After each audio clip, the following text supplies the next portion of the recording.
Terima kasih. Saya Kabak Kesra menanggapi soal tentang insentif dan permintaan data nama jemaat berdasarkan NIK dan KK. Yang pertama, saya akan menanggapi soal pemberian insentif yang dibagikan berdasarkan 5 kategori. Yang pasti kajian kami, insentif itu bukan hak dan itu bukan bansos. Insentif itu menurut kajian kami bahwa itu merupakan pemberian karena ada tanggung jawab dan karena ada beban kerja di situ. Jadi secara otomatis kajian kami bahwa dilihat dari tanggung jawab yang ada dan beban kerja dari tokoh-tokoh agama. Kami bagi 5 kategori yang menurut kami itu adil jika diberikan tokoh agama yang mempunyai tanggung jawab yang besar. Secara otomatis orang memberikan apresiasi atau kompensasi yang lebih dan seterusnya sampai yang paling kecil, dan dilihat dari jumlah jemaat.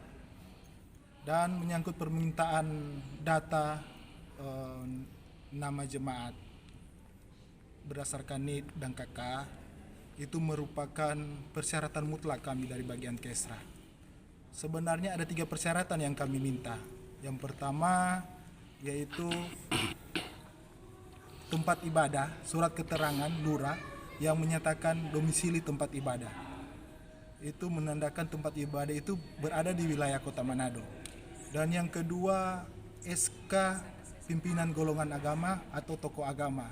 Itu menandakan bahwa tokoh agama itu berada di denominasi mana dan aliran agama mana. Dan yang ketiga yaitu permintaan data nama, NIK, dan KK.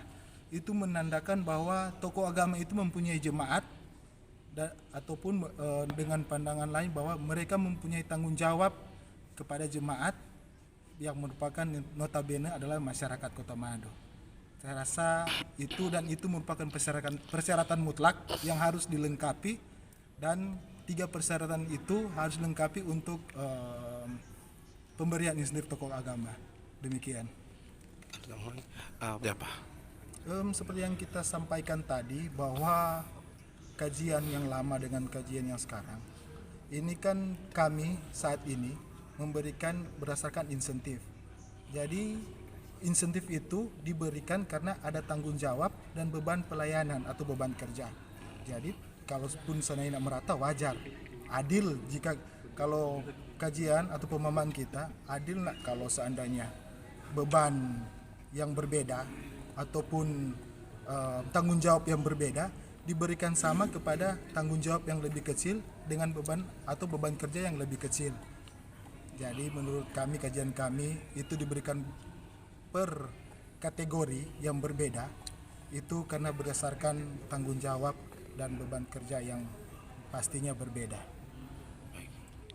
Politik di balik hal ini ternyata. Itu mungkin seperti apa Bapak? Mungkin harus meluruskan nih. Yang kita jamin data ini bukan untuk digunakan yang lain-lain. Data ini digunakan untuk sinkronisasi data. Sama seperti yang kita jelaskan pada waktu yang lalu bahwa banyak data ini kami bisa menggunakan koordinasi dengan tokoh agama tentang jemaat-jemaat yang ada di tempat ibadah masing-masing atau tokoh agama yang menaungi jemaat-jemaat tersebut. Dan itu banyak manfaat pastinya. Salah satu seperti yang kita sampaikan bahwa deteksi dini kriminalitas sebentar. Sebelum dia naik ke tingkat yang lebih jauh atau lebih ke tingkat kedua, itu kita bisa melakukan koordinasi dengan tokoh agama untuk melalui tokoh-tokoh agama sebelum dia jadi lebih fatal, dan pastinya akan ada hukuman kalau wali siso bertanggung jawab tentang hal tersebut. Dan banyak lain juga. Itu data-data tersebut orang bisa gunakan untuk sinkronisasi dengan dinas-dinas lain seperti dinas sosial, seperti untuk pemberian bantuannya nanti. Itu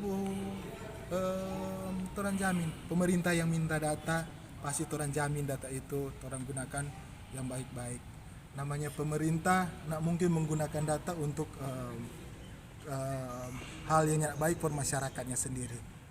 Terasa itu. Kan pemerintah Kota Manado merupakan kebijakan dari pemerintah Kota Manado yang dituangkan melalui program kerja Badan Kerjasama Antarumat Beragama Kota Manado. Jadi pemberian itu merupakan program kerja BKSO Kota Manado, tapi mengadopsi kebijakan dari pemerintah Kota Manado. Itu sih yang